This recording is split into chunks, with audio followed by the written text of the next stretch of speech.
long-term plan to really think about what types of vehicles are they going to charge? What does that energy demand look like? And how many charging stations should we plan for? I do want to tell you that this is not like buying a car and putting a charging station into your garage. It is more like thinking of your clients are going to buy a new piece of machinery in their packing plant, or they're going to increase the size of their refrigeration, or even move to a new building. They don't buy the building and then move the people into it. They really think about what they want to do in that building and then choose a building that is appropriate for that activity. So we're going to do the same things. But first, before I start talking, I want to make sure we're on the same page with the terminology. So next slide, please. Just a few useful terms. Oh, I think that's the slide I was looking at on my page.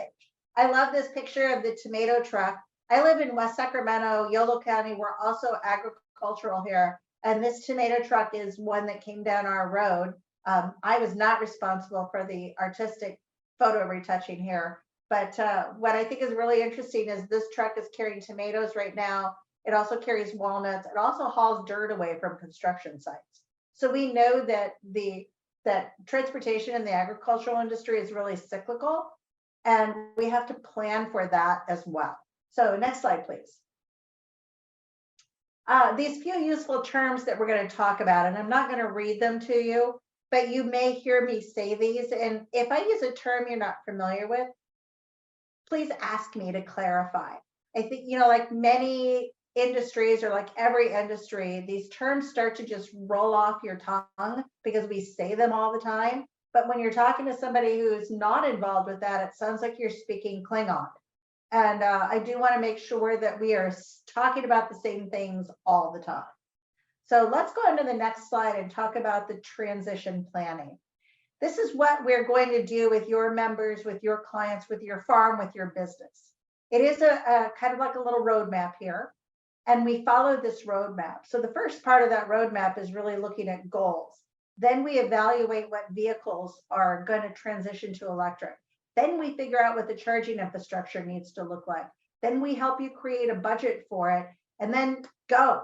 That budget part is where some of those grants and incentives come in. But then we give an implementation plan. Right now, DC fast charging stations are about a year from procurement, from the time you place the order till the time it's in the ground.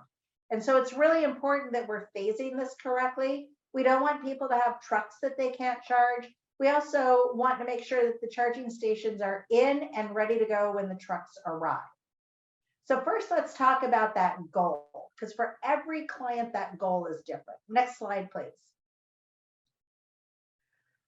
For most of the businesses that we're dealing with, number one goal is regulation. If you are not familiar with it, there are a few regulations from the Air Resources Board that are both pending and coming soon.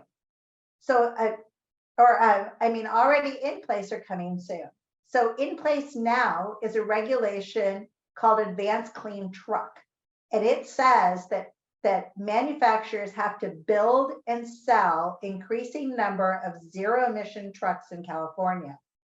What's pending is the one called Advanced Clean Fleet. That's the one that says large fleets, municipal fleets, and large private operators have to buy zero emission trucks. That will probably pass this summer and will start taking place in 2024. Now, not every type of vehicle or truck that a company operates is available as a zero emission vehicle. So that's why we really want to plan that. There's also a brand new regulation that is requiring the phase out of refrigeration units, transportation refrigeration units, or TRUs. And so that's in place now, and it started on July 1st of this year. And so that's going to be a big first mover as well. The second big driver is the availability of funding. And you just heard Gabe say that. Don't wait or the funding will disappear. And that's absolutely true. Once we get to a point where the regulation says you have to, we start to see the incentive funding back down. And so we want people to take advantage of it and plan now. Now, within companies, they have other goals as well. Sometimes it's driven by an internal sustainability goal or a climate plan. Sometimes they're moving to all electric or they're upgrading other parts of their facility and they figure this is a good time to do it all at once. We also see a lot of right sizing of fleets. My picture showed the tomato truck that sometimes becomes a dump truck. We see folks saying, I don't want to have a vehicle that I have to do that with. And they're figuring out how they could reduce or move things around. And then just overall facility changes, moving to a new facility, expanding, giving up a leased facility. Those are all reasons to start this. So we really want to look at all of those motivators and then find out if timelines conflict or agree with each other. And what we often find are the conflicts is the time that a group has to put their budget in and the period that a regular or a funding application is open. And those are often a miss. So we want to get those lined up. So next slide, please. So once we have those goals in place, that really helps us figure out how we're going to approach this. That means the vehicles that we're going to include. So for instance, they might say, I want to include everything that is in the warehouse, in the yard, or out in the parking lot, but I don't want to do construction equipment. Or they might say, tell me everything that's available is electric, and let's include all of those, and the ones that aren't available yet, let's figure out how we get to electric. Then we look at the timeline. Are they being driven by something? Do they have a bunch of things that are going to be retired or going to be outlawed by regulation? There's a brand new regulation developing that will have great big large forklifts start to transition away from spark ignition to battery electric. And so we want to look at that timeline. This is a big one for many of your clients. So many of the folks that are members with you don't have their own fleet. What they do have is trucks that are coming in or people who are dropping off or they're providing services of some type. So we really want to balance that. Do I want to provide charging just for the vehicles I own and operate or for the ones that are stopping by here and visiting? And then we also look at what happens to offset some of that energy use, solar and storage. And I mentioned if you're upgrading a facility, it's a good time to put in charging stations. Same is true the other way. If we're adding electricity to charge trucks, are there other things that we could do at the same time to help them reduce their overall facility energy use? So all of those goals dictate what we do in that transition planning. So now we're going to move on to the vehicles. When we start working with our clients and with our fleets that are doing this, we really want to find out about what they're operating, how much fuel they're using, that's the duty cycle, and when we can replace things. So next slide, please. And this is something that you can provide some help with. Shortly after this webinar up on the 3CE website, we'll have a spreadsheet that looks like this. And this helps your members start to capture information about the vehicles that they own and operate. It's very unusual that somebody has this type of information or this much information about a vehicle that runs on gas or diesel. You just don't really need to know these things. I mean, what does it matter how long it's parked at the parking lot, or if it parks at this parking lot tonight and that one tomorrow night? But when we're planning for charging infrastructure, those are things that we need to have. So you'll see our desired information. There's a lot here. It's rare that anybody has all of this, rare.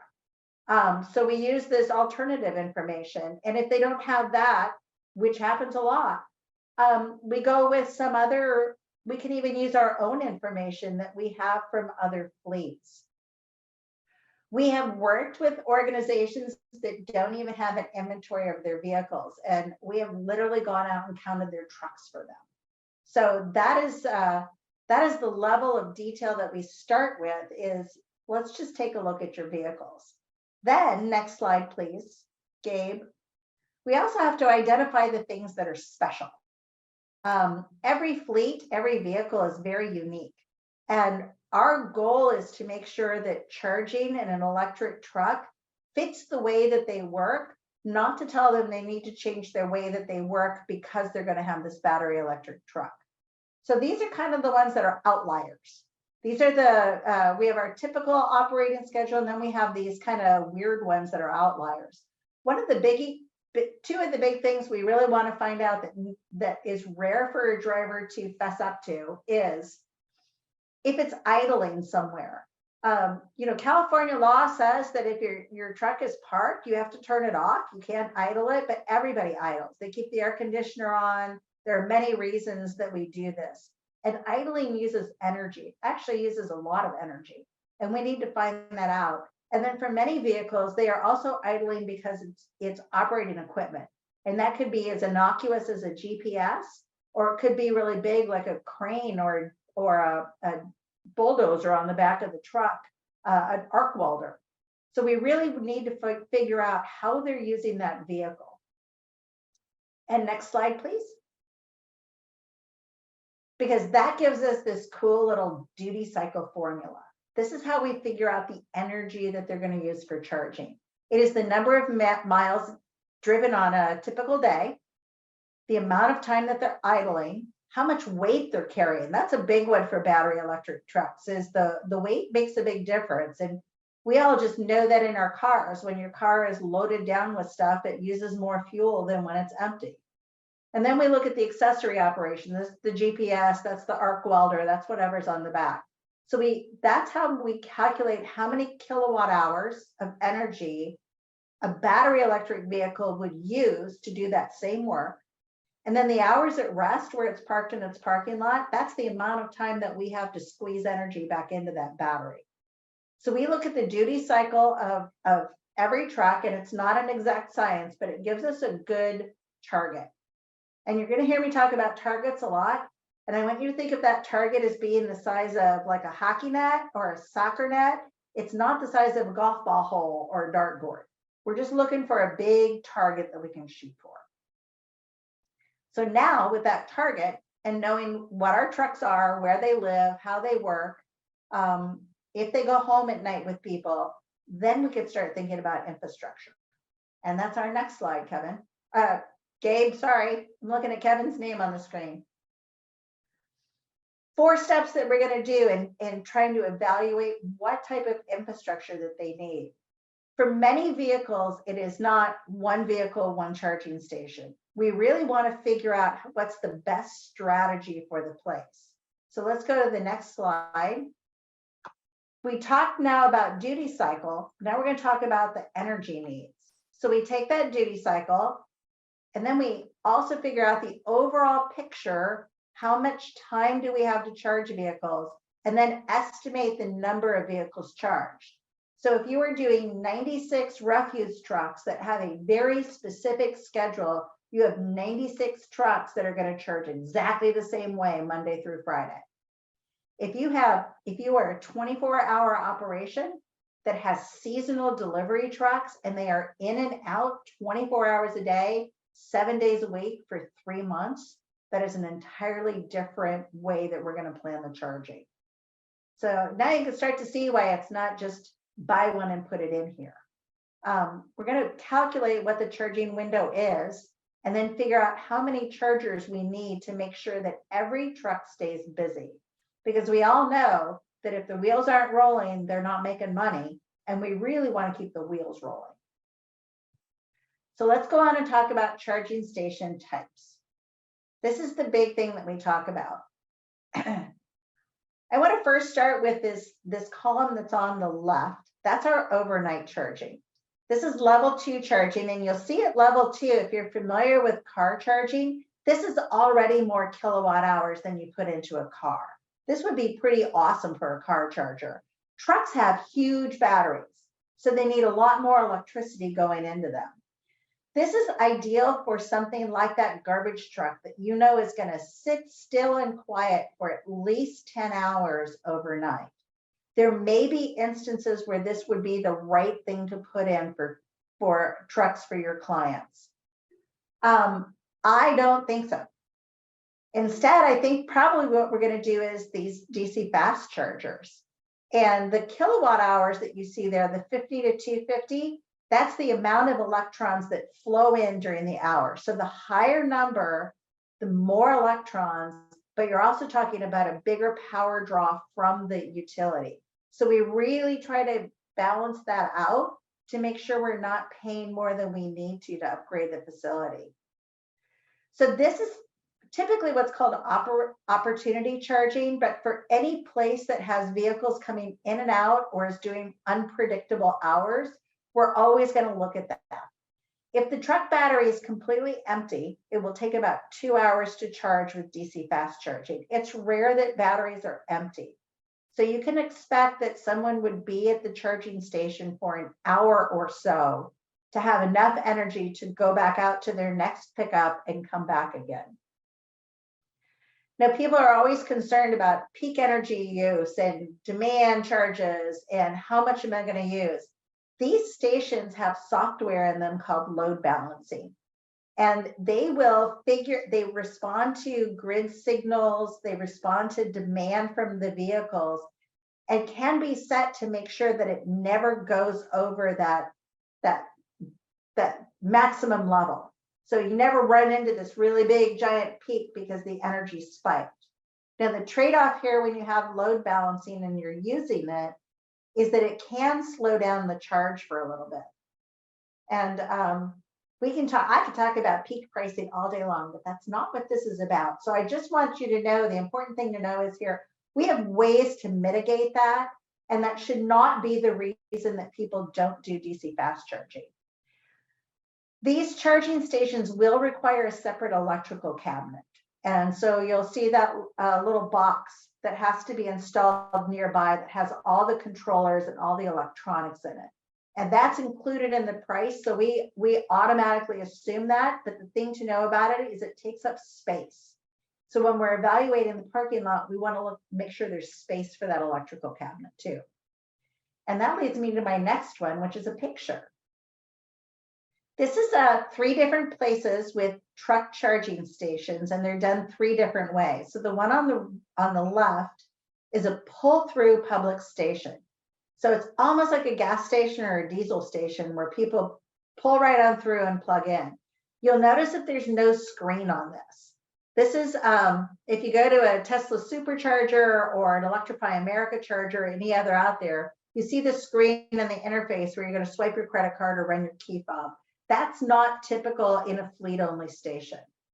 The truck identifies itself to the charging station. The charging station knows who's getting the fuel, and the charging station keeps track. So that's really common behind the fence or where it's not available to the public.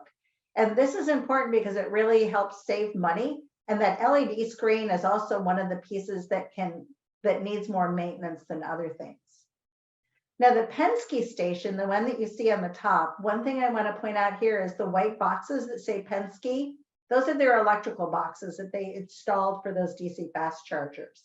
It's also got a really interesting cable management system that you see. That's the red little arches that are hanging up there. That station is a public charging station. It accepts credit cards. It also accepts fuel management systems. So a lot of trucks will use a card lock station. Like for the CFN, the card lock fueling, Pacific Pride might be a name that you all recommend. And the trucks have a transponder, and the transponder identifies itself to the stations. And these public charging stations will use that same type of software. So the transponder could recognize the truck, or this one can use a credit card. And those are nose in. So those are pull in and back out again. So not something you're necessarily going to do if you have a trailer. And then that bottom station is a little bit different as well. That one's actually set up at a fleet yard, a rail yard actually, and they drop their trailers and then come back here and charge. This is in Oregon. And then it's at the port. I'm sorry. It's a port in Oregon. I've lost track of it. But this too, you can see the electrical cabinet is underneath the charging station, so it's built a little differently. I know it really helps for me to point to the screen. But one thing I'm going to point out here is I think this is a terrible cable management system. We really don't like to see the cables running across the parking lot like that. It makes it, they're very susceptible to being driven over, and then you end up replacing cables or replacing ports. So I want to stop. I kind of run through this really quickly and make sure that everybody's still with me, and if you have any questions yet.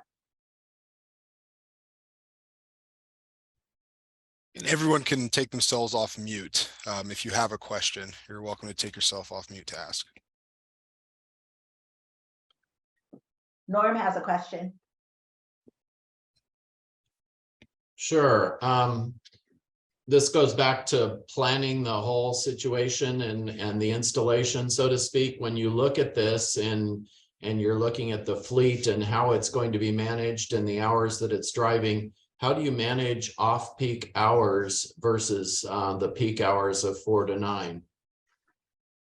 So a really great question. There are a few things that when we find that folks are charging during those times, there are a few different strategies that we can use to avoid that. The first is that load balancing.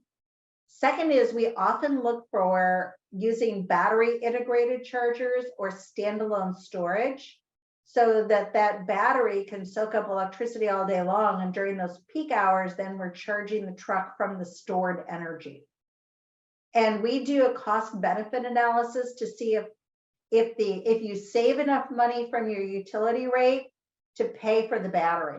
And so we'll take a look at those things. But sometimes what we might do is just jigger around how the operating hours are and ask them to drive the battery electric trucks on these routes during these times and use the gas trucks for these routes until all of it becomes electric.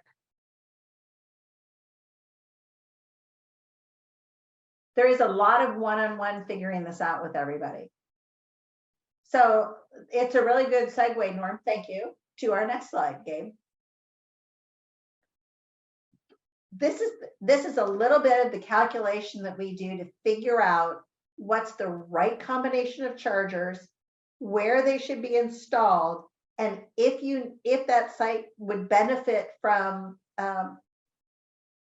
backup power or from batteries or anything else that we do. So we do figure out what their baseline energy use is. This is like adding appliances to a facility. And it's really important that we understand how they are using electricity now. We do that just by looking at their current electric bill. And I will tell you, with some of our facilities, when we have looked at their electric bill, we have figured out ways they can reduce electricity just by looking at their bill. But we can also go in and do a full-scale audit to figure out how to reduce this. Then we calculate if they have the solar PV already. Quite often, they have excess solar in the middle of the day, and if we can soak that up in a battery, that really helps with their overall energy use. We look at the electrical that they already have run to figure out the smartest way for us to add new electrical appliances outside. A lot of places have requirements for emergency backup power. Sometimes that's written in by law, and it says thou shalt have a generator backup system.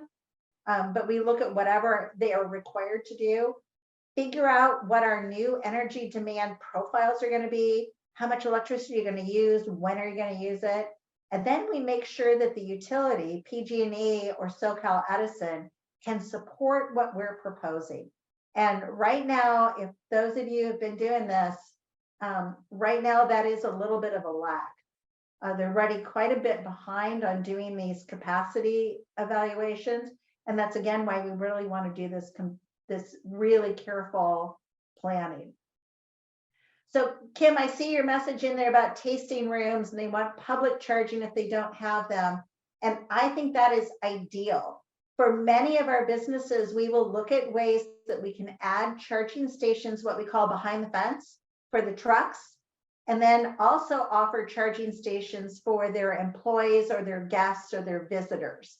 Sometimes it is really economically viable to do both. We have also seen some really interesting applications where the charging stations might be in the parking lot of the winery. It's available during the day for guests to come in, but once it hits a certain time, let's say 9 o'clock at night, from 9 a.m. till 10 a.m., it is not available to the public. It is only available for the fleet vehicles. So we've seen some clever ways of doing that, and we'd love to work with your wineries to figure that out for them. There is a huge market for electric vehicle tourism, and we'd like to put as many of your places on the map as we can. All right, let's move on. This is another option that we really want to talk to you all about too. And this is in Portland. It is the very first public charging station for trucks. So you can see it has 4 pull-through islands there. Each island has 2 charging stations. They have an enormous amount of power here to be able to do this. They have, what you can't see in here are solar panels and backup batteries. It will eventually have about 1 megawatt of power, and it can charge 4 vehicles simultaneously. One of the ideas that we want to explore with your members and your clients and whomever else is, instead of everybody building their own, are there opportunities that we can build something like this together? Can we find some central areas where we might build an EV charging hub? There's some really interesting ideas around this. A company called Watt EV that is looking in particularly rural areas for putting in these charging hubs. And the more that we can coordinate with you all to identify some locations that could be these shared charging stations, that would be awesome. We just had a phone call with some of the municipal governments in the same area, and they were just talking today about charging school buses and charging transit buses. And wouldn't it be great if we could do something like this that also becomes self-supporting? You know, we're collecting fees from charging, and so it becomes a self-supporting shared charging station. Getting tongue-tied here. All right, let's go on and finish this up by talking about the vehicles that are available. I mentioned that not everything is available as an electric vehicle yet. Some things are ready, some things are in development, and some things are a little bit away. So if we go to the next slide, these are the vehicles from the classes from the Department of Transportation. And I left Class 1 off of this on purpose. Class 1 are the light pickup trucks, the things like the Rivian truck and the Ford F-150 Lightning. They're cars, they're motorcycles. Those are all Class 1. So for this, what we're talking about today, we're really looking about these heavier classes. You can see the ones that are outlined in red. Those are available now or going to be available in no time. And many of these already have rebates from the state of California attached to them. Some of them are a little bit of a, you have to order 3 or 6 months in advance, but they are there. The ones that are in purple are coming a little bit sooner. And we just heard this morning that Santa Barbara, County of Santa Barbara, I think it was, is getting their first refuse truck. So we're talking about these things are 1 or 2, or a couple here or a couple there. And we'll see these coming very shortly. The ones that are not circled is right now, they are in development. They might have a prototype or there's some discussion of getting there, but they are not yet available to even place an order. So we really do think about with the clients, what they have today, what's coming in the next couple of years, and what's probably 7 to 10 years away. We really like to work with our folks to make sure that they know what they can charge today and what they need to be ready to charge in the next few years. The rule, Advanced Clean Trucks, says that by 2045, all of these will be electric with the exception of a fire truck. And I'm pretty sure most of y'all aren't doing fire trucks. So fire trucks are exempt from the regulation. So that's what's available now, but there are also off-road vehicles that are probably very applicable to your members and clients. So let's start going down to our off-road ZEBs. So the first thing, that one that says Thermo King, that is the electric TRU. And that, I think, is the first thing that people are going to have to replace. That can be something that the existing TRU that's operated from the engine, the truck engine, can be pulled off and replaced with an electric TRU. But that will need to be plugged in. And you can see there's a little plug-in slot right kind of to the upper left of that sticker on the edge of the TRU. And this is just one of many. This is a pretty small TRU. They also have them that take up the whole front of the tractor. So this is probably the thing that's going to come first. In the middle, you see a yard truck, shifter, and those are off-highway vehicles, but they can be roadworthy. We're going to see those in larger distribution centers where they move trailers to and from a loading dock door. I'm going to skip down to the bottom left. That's a great big forklift, and that's the one I was talking about is coming in this new regulation where these great big forklifts are going to be phased out and zero emission forklifts phased in. These are the forklifts that carry tons, not like 2 boxes or a pallet, but tons of equipment. In the middle there, you see a little Volvo bucket loader, and then you also see the tractor. So those are also available now as battery versions. They are small, so it's not huge combine. It's not a bulldozer. They're small. They're great for working in lighter weight things, and they will work for a whole day. Bigger ones are coming, but they're not here yet. Now, the reason I waited for the last on the upper right corner, that is a mobile charging unit, and there are a couple of these on the market. That unit is a battery on wheels. And the way that it works is you take it into a building, you charge it probably overnight. Some of them take 24 hours to fully charge. This one you tow behind a truck out to wherever your field is or your off-road is. And those bottom vehicles and cars and trucks can plug into that mobile unit and charge. There's also a really awesome one called the DANNAR, D-A-N-N-A-R.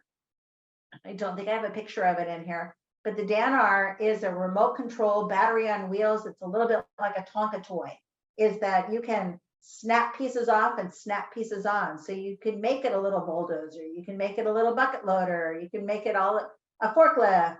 And it's all remote control operated with a almost looks like a PlayStation joystick. So those are great things to use as well. So don't think that just because something sits in a field and never goes to a garage that we can't electrify it. Those are actually some of the easier things to electrify because we don't have to run any charging infrastructure for a mobile power unit like that. All of these, by the way, are available through a program called California CORE, the Clean Off-Road Clean Off-Road Equipment Voucher Program. And they have vouchers of tens of thousands of dollars towards the purchase of these. And remember, I mentioned that TRU unit and the fact that once something is regulated, the vouchers, the incentives start to go down. So now that it's regulated, we are going to see the amount of funding for the TRUs start to decrease. So we really want to get those TRUs done first while the money is still available. Questions there?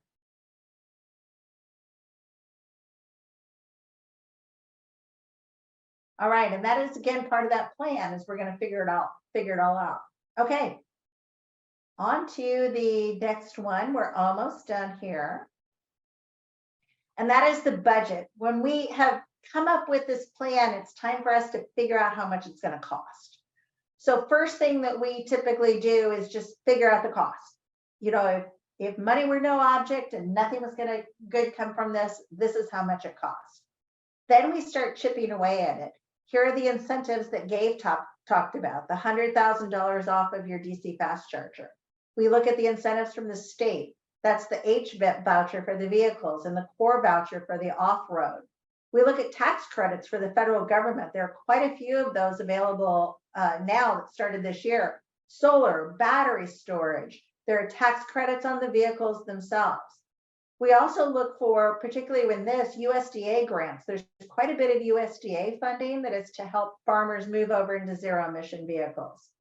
We calculate what they are going to save with fuel costs and routine maintenance. And then we look at selling carbon credits. So California has a program called the Low Carbon Fuel Standard. And with DC fast chargers or anything that replaces petroleum, you earn credits and you can sell those credits on the open market. It is a quarterly auction. The amount of that fluctuates very greatly, but we figure out what your credits are going to be worth and what's the best way for a person to be able to sell their credits. And sometimes it may be that you're working with somebody who already has to buy credits, and they may be able to offset what they have to buy. So we figure out all of that budgeting, not just for this year, but what it looks like year by year. And we do estimate that prices are going to come down on some things and prices are going to change on other things, but we'll give them an overall plan of what that looks like and what to expect. So let's go on to this, I think my last one, Gabe. And so that was my last one. So here's where we are. I've explained to you what we're going to do in this concierge program. So you can see that it's a lot more than just come out and figure out where in your parking lot there's room for a charging station. We really want our ag customers to be very successful with electrification. And I think it's really great that Central Coast Community Energy is providing this service to your members and your clients, and we're looking forward to getting started with you. I will type my email address into the chat while Gabe is talking. You are welcome to reach out to Mary and me, and we are happy to talk to anything else that you would like from us. And Gabe is going to tell you what the next steps are and how to get started. Thank you, Chris. Yeah, no, I know that's it's a lot of information, and a lot of good things are going to come from working with Frontier. We're really excited to have them as a vendor, as a partner on this.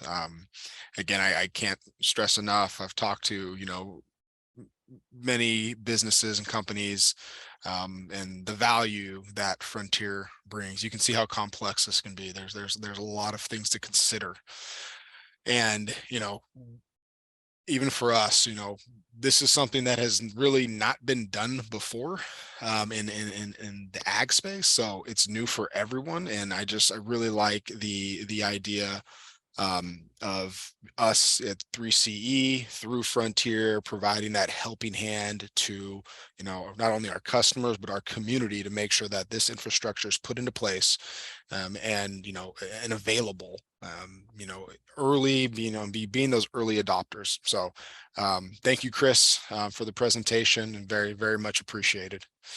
I want to talk before we go into some time for questions. I want to, next slide, please. I want to talk a little bit about what other programs we're offering that, we believe, can be related to the ag community, the ag industry. Electrify Your Ride being one of those. Kim, to your comment about wanting to have charging stations for your customers, and then also for the trucks right at the wineries. I think there's an opportunity for customers to take advantage of the ag program, and then also the Electrify Your Ride program, going through the charging stations for their customers there. So if you're just looking to put in level 2 charging at your office for your employees, or if a tasting room and you're looking to put in this level 2 charging there, Electrify Your Ride is a great one to go with. It also covers some fleet vehicle funding there. So when you're looking at electrifying your fleet, again, something that is equally as challenging, but we provide some incentives there. So we can get up to $2,000 per vehicle for our commercial customers. You can get multiple incentives for multiple vehicles for there. There's $3,000 worth of equipment and $5,000 worth of project readiness. So labor, material costs, things like that. So a lot of good funding in Electrify Your Ride that would fit into some of the the ag businesses needs. New construction electrification. So this is an addition to this program we've had for a couple years, but in addition to this, we have now dedicated, certain funding to farm worker housing. And I know that the program has been used in the past for this, but looking for specifically for farm worker housing projects, $2,500 per unit. There's a $240,000 max incentive for these projects. I know with farm worker housing, I've really heard some creative ideas from, farm bureaus, different other organizations, thinking about farm worker housing, their members thinking about farm worker housing. The good thing these projects can take a while to get going. We can reserve the money up to 5 years for the customer, for the applicant. So I just think there's a lot of good that can come from that. I know a lot of rules are changing with H-2A workers, with wages and hours, kind of fluctuating. So I think the housing part of this has become, really even more important. And then another one that we're looking at, and they'll be opening up in March, is electric bus, so electric farm worker transportation. So that's really what we, something that we've had discussions, I think, with a few of you on the call already, just to kind of get an idea of, the interest and who we should be talking to. So anybody else who may be interested in any of these programs, Electrify Your Ride, farm worker housing, or know anybody that's, really involved in the transportation part of ag for farm workers, please reach out to me. It would absolutely be, my pleasure to talk to you, connect you with our programs team. We'd love to get some feedback on this.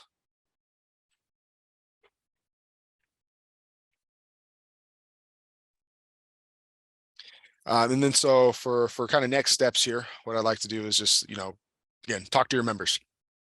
I'm going to send the slide deck out along with the recording. Really just talk to your members, let them know this is available to them. I think it would be really important. Put them in contact with me. We can have the conversation. And we'll be hosting a webinar for customers. The first webinar we'll be hosting for customers is going to be on March 2nd. So any communication that you can help with, making sure people attend, people I should be inviting, let me know. Most of you, all of you have my contact here. So, please feel free to reach out. And I'd see, Brent, you got a question? Yeah, just real quick on the Yep. bus, is that like a 30 passenger, bigger? What's the number on that? I was thinking we have a lot of folks that would use it if it was for a van, a smaller type bus, but not like a big transit bus. Good question. Yep, Dan, please feel free. Hi, everybody. Trying to turn my video on here. Dan Bertoldi, Manager of Energy Programs. So to answer your question, so without having a design that I could point to and say definitively any type of bus, we are going to have shuttle buses as one of the types of buses available under the program. So it doesn't have to be your class 8 big 30-footer or 40-footer. We will be incentivizing other classes of buses. So smaller buses will suffice, or they will be eligible under the program. Thank you. Thank you. And again, and then just to kind of touch on again the webinar, I'll be sending out some links. So if there's opportunity for you to share, I think this will be, really great for, again, your members, our customers, but not only that, but our communities to learn more about the opportunity that's in front of us. I think, and I can't stress enough the value that Frontier Energy is bringing, and taking advantage of this now. And I think if we can accomplish that, making that clear to your members, our customers, that there's a lot of value to be taken from this. Go next slide. And again, reach out to me. Contact information there. Again, most of you have my email, phone number, so it shouldn't be an issue. But yeah, please let me know. We'll send out the slide deck along with the recording. And if you have any questions, I'm happy to take them now. If there's anybody else with questions, along the lines of either the ag program itself, or, the work that Frontier Energy will be doing. Yeah, I would also ask that you include the information about the first webinar that you're going to be doing for customers so we can push that out and make sure that we're getting the right message out. Thank you. Absolutely, Norm.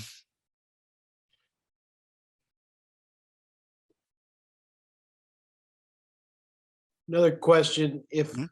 I know we have SLO County is not yet a part of the energy program. Mhm. If people want to apply now, if we anticipate that status might change in the coming year, or do they need to wait? They're not even going to be eligible to apply for these because they're in the unincorporated part of SLO County, which is not under Clean Choice Energy. Yeah, I know, in all honesty, right now, I would suggest and, waiting until there's more confirmation of the, joining, right, of SLO County, the unincorporated portion of SLO County, joining 3C. I'm sure once there's a vote and there's some other things that have gone on, we probably have more discussions on the planning side of that, of when the appropriate time to apply for a program would be. But Dan, if you have anything to add to that.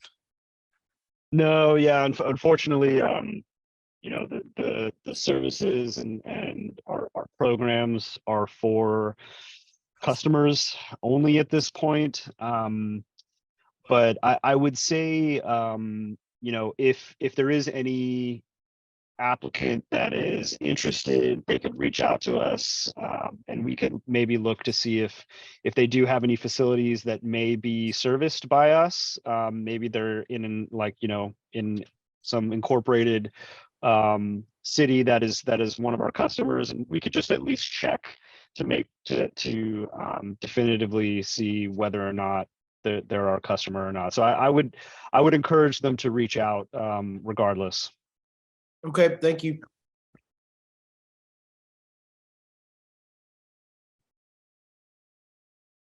All right. Well, thank you, everyone.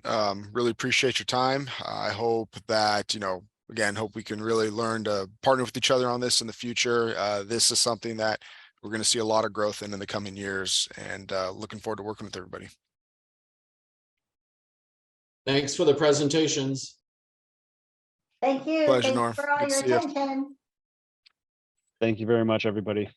Bye-bye. Bye, everybody.